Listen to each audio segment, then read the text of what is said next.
Welcome to नेटफाइट जिंकी में आप सभी का स्वागत है। अगर आप पहली बार इस चैनल में आ रहे हैं तो मैं बता दूं कि कॉम्बैट स्पोर्ट का ही सबसे बेहतरीन चैनल है इंडिया में। और जब भी आप वीडियो देखकर उठेंगे आपके पास पहले से ज़्यादा नॉलेज होगा। अगर ऐसा नहीं होता है तो अनसब्सक्राइब कीजिएगा और 4 गालियाँ देते जाइएगा, ठीक है। चलिए खबरों से शुरुआत करते हैं। पहली खबर है शॉन ओमैली और मेहराब दिवेशविली को लेकर। देखिए, मेहराब की जो घुटनों टूटने वाली जो खबर आई थी, उस खबर का किसी ने खंडन नहीं किया। किसी ने ऐसा नहीं कहा कि यह खबर झूठी है या कुछ गलत है। ना ही कमीशन ने कुछ कहा। और लगता है कि धीरे धीरे वो खबर जो है वो खबरों में गुम हो गई। तो हम भी टेंशन नहीं लेते हैं, हम भी आगे बढ़ते हैं। अगली खबर ये है कि हाल ही के दिनों में मेराब ने एक इंटरव्यू में कहा कि वो शॉन ओमैली से फाइट करने के लिए मोटिवेशन की उसमें कमी थी। यार, आप भी उसकी जगह होते तो यही होता। देखिए, आपने शॉन ओमैली से एक बार पहले भी फाइट कर चुकी है जिसमें आपने 5 में से 4 राउंड एक तरफा उसको हराए हैं। तो आपको ऐसा क्यों लगेगा कि अगली बार वो फाइटर ऐसा कुछ लेके जाएगा कि आपको हरा दे। तो ऐसे समय में मोटिवेशन की दिक्कत आती है। एक लौती ऐसी चीज़ जो मेरे ख्याल से शॉन ओमैली को थोड़ी सी ताकत दे सकती है और मेहराब दवेशविली को मोटिवेट कर सकती है, वो ये कि शॉन ओमैली का कहना है कि उसे इंजरी थी जिसकी वजह से वो पूरे के पूरे कैंप में रेसलिंग नहीं कर पाया। और आप एक रेसलर हैवी फाइटर के खिलाफ जा रहे थे और रेसलिंग कुछ भी नहीं कर पा रहे थे। इसका मतलब बहुत सारा लकूना था आपके पास, यानी कि बहुत सारी कमजोरी थी आपके पूरे स्किल लेवल में, है ना। और इस बार वो पूरी की पूरी रेसलिंग करके आएगा।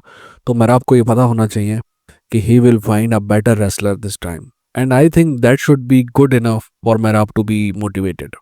अगर आप पूछेंगे मेरे पर्सनल ओपिनियन में कौन जीतने वाला है कौन हारने वाला है, तो यार मैं तो उससे भी इसी समय एनालिसिस करूंगा तब बताऊंगा आपको। बट फिर भी मेरा कहना है कि मेहराब दिवेशविली और शॉन ओमैली में बहुत बड़ा गैप था पिछली फाइट में। उस गैप को अगर शॉन ओमैली भरता है तो that will be awesome. Anyways, हम आगे बढ़ते हैं। वैसे तो पक्की नहीं है, फिर भी मैं आपको बता देता हूँ। अगली खबर बिलाल मोहम्मद को लेकर है। जॉन एरिंग ने हाल ही में एक पॉडकास्ट में कहा कि अगली खबर बिलाल मोहम्मद की अगली फाइट जो होने वाली है वो शफकत रखमनाव के खिलाफ होने वाली है। इस फाइट के बारे में थोड़ी देर से बात करते हैं, पर इसके बारे में बात करना ज़रूरी है कि इसके बाद क्या हुआ। जैसे ही ये खबर मार्केट में आई, शफकत रखमनाव के मैनेजर ने कहा कि ये खबर झूठी है, ऐसी कोई फाइट नहीं होने वाली। फिर कुछ लोगों ने कहा कि भाई ऐसा है कि ये फाइट होने ही वाली होगी, बस साइन नहीं हुआ होगा। That means that this fight is in works. तो शफकत का मैनेजर फिर से आया और उसने कहा कि भाई ऐसा है कि इस फाइट के बारे में तो कभी बात हुई नहीं, तो ये फाइट होने वाली है, ये हो सकती है, इन सारी चीज़ों की बात नहीं है। और इससे भी इंटरेस्टिंग बात यह है कि जॉन एरिक ने वापस आके ये नहीं कहा कि मैं माफ़ी मांगता हूँ, मेरी खबर जो है वो गलत थी। इसीलिए मेरा मानना है कि इस फाइट के होने की संभावनाएं हैं। एक सेकंड के लिए अगर हम ये मान लें कि यह फाइट होने वाली है ना, तो दोस्त this is not fair to Shafqat Rakhmanov and this is not fair to Bilal Mohammad. Bilal के साथ तो यही हो गया ना कि आसमान से गिरे खजूर में अटके। और शफकत, मेरे ख्याल से शफकत को किसी को कुछ साबित करने की ज़रूरत नहीं है। शफकत डिजर्व्ड अ टाइटल शॉट। हाँ, अगर उसको वेट करना है तो दैट्स ओके, बट जो कोई भी जीतता है इस्लाम और जेडीएम वाली फाइट में, उसकी फाइट होनी चाहिए शफकत रखमनाव से। इसके अलावा ऐसी कोई भी बकचोदी होती तो आई डोंट लाइक इट। जहाँ तक बिलाल की बात है, मेरे हिसाब से बिलाल की नेक्स्ट फाइट जो है वो शॉन ब्रेडी से होनी चाहिए, क्योंकि यही दोनों फाइटर हैं जो नंबर 1 कंटेंडर बन सकते हैं। पर खैर, I can understand UFC doesn't want Belal Muhammad to be champion again. ये दुनिया बड़ी कुत्ती है मेरे दोस्त, ये फेयर तो है नहीं।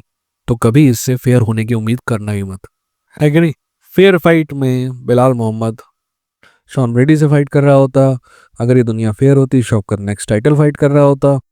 ये दुनिया फेयर होती तो अभी तक अनडिस्प्यूटेड चैंपियन बन गया होता टॉम एस्पिनॉल। और ये दुनिया होती तो मैं कहीं और होता और आप कहीं और होते।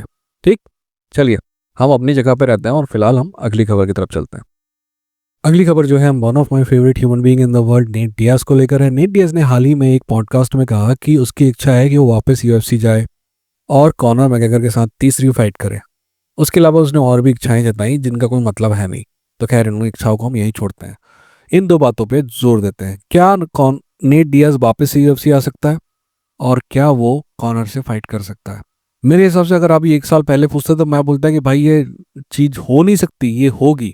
ये बस इस बात का रुकावट है कि ये कब होगी। पर अभी मैं ऐसा नहीं सोचता हूँ यार। अनफॉर्चुनेटली नेट डियाज तो नेट डियाज ही है, उसमें कुछ भी चीज़ नहीं आया। उसको अभी कहोगे 3 महीने बाद फाइट करना है तो 3 महीने बाद फाइट कर लेगा। 6 महीने बाद फाइट करना है तो 6 महीने बाद फाइट कर लेगा। जो आदमी हमजद चिमायव से फाइट करने को तैयार हो सकता है ना, वो किसी से भी फाइट करने को तैयार हो सकता है। प्रॉब्लम नेट डियाज में नहीं है, कॉनर मैकग्रेगर में है। कॉनर मैकग्रेगर के साथ मैं हमेशा ये कहता हूँ ना आपसे कि भाई अब एक बार आपके पास पैसा आ जाता है ना, तो आप क्या मखमल के कंबल में सोने लगते हैं और फिर मखमल के कंबल से सो के उठ के आपसे उम्मीद नहीं की जा सकती कि आप जिम में दिन भर ट्रेनिंग करेंगे।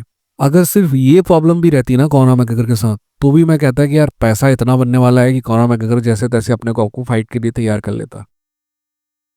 फाइट के लिए तैयार यार कर इन लोगों लेता को तो शर्म मेरा नहीं है, मतलब ये मोफसार नहीं एलओएफ कि से जो वो फाइटर हारा है डिएगो लोपेस, उसको ये ऑलरेडी टाइटल शॉट दे और चुके मेरे हैं हिसाब से वो फाइट के लिए तैयार और तो अब हो याई गया। रॉड्रिगेज को दे रहे हैं। यहाँ अगली प्रॉब्लम आती है।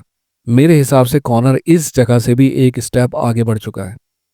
मेरा मानना है कि कॉनर, चलिए मैं आपको अपनी ज़िंदगी में ना कुछ दिनों पहले एक घटना हुई उसके बारे में बताता हूँ।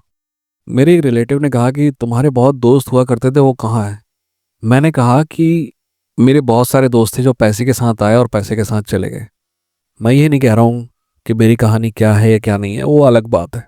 बट पैसे के साथ वही लोग आते हैं ना जो परजीवी होते हैं, कॉकरोच होते हैं, और वो पैसे के साथ चले भी जाते हैं। और जब से कॉनर मैकग्रेगर के पास पैसा आया है ना, उसके पास ये कॉकरोचों की भरमार है।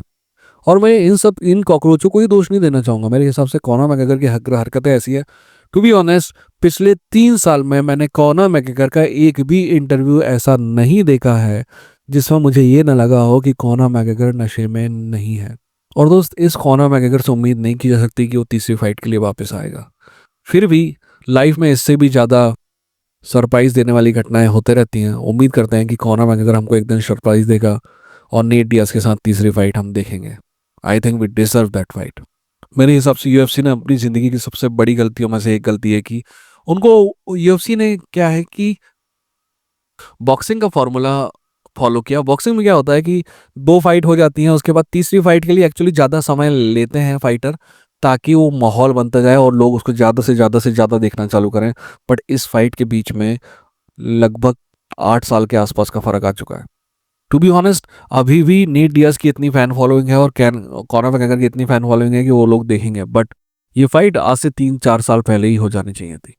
मेरे ख्याल से यूएफसी को आखिरी fight Nate Diaz versus Conor McGregor करनी थी, ना कि नेट डियाज वर्सेस हमजद चिमाया वाला चुतियापा। डेना वाइट कितना हरामी है ना, वो बोलता है कि नेट डियाज का मैं दोस्त हूँ और फिर वो उसको आखिरी फाइट में हमजद चिमाया के सामने छोड़ रहा था।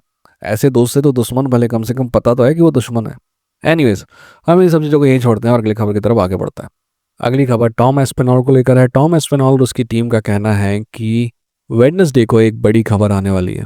दोस्त, मैं उम्मीद करता हूँ कि ये बड़ी खबर Tom Aspinall versus Jon Jones की फाइट का अनाउंसमेंट हो।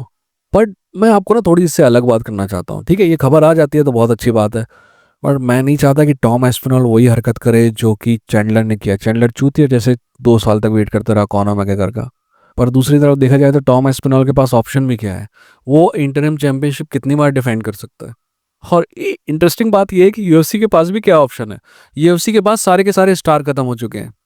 अगर वो उसको इंटरिम चैंपियन से फुल फ्लैज चैंपियन बनाएंगे तो जॉन जोन्स गुस्सा हो जाएगा। और टॉम एस्पिनॉल कितने भी फाइटर्स को हरा दे, हम यही कहते रहेंगे पूरी जिंदगी पर, अरे यार इसको हरा दिया, उसको हरा दिया, पर जॉन जोन्स को तो नहीं हराया ना। आपको पता है, हम ना बहुत ज़्यादा शॉर्ट टर्म मेमोरी रखते हैं। याद है आपको सबसे बड़ी फाइट जो थी जिसका हम कम से कम 2-2.5 साल तक वेट कर रहे हैं, वो थी Jon Jones versus Francis Ngannou. वो तो हमको मिली नहीं। उसका जो सब्स्टिट्यूट था वो शायद हमको मिलने वाला था, Jon Jones versus Tom Aspinall. अब लग रहा है कि वो भी नहीं मिलेगी। वैसे टू बी ऑनेस्ट, अगर आप मुझसे पूछे तो मेरे हिसाब से 90% चांस है कि ये फाइट होगी। कब होगी ये तो मेरे बाप को भी नहीं पता, और मोस्ट प्रॉब्ली आपके बाप को भी नहीं पता। ठीक है। अरे यार ये सब ऐसे ही है यार, इसके अलावा वो खबरें हैं, बट वो टुच्ची खबरें हैं कि इस चूतिया ने ये कहा, उस चूतिया ने वो कहा। चूतिया को कहा है, कहते रहते हैं। ठीक है, आप अपना ख्याल रखें, अपना का ख्याल रखें। ये था नीट फाइट जंकी, लड़ेंगे जीतेंगे।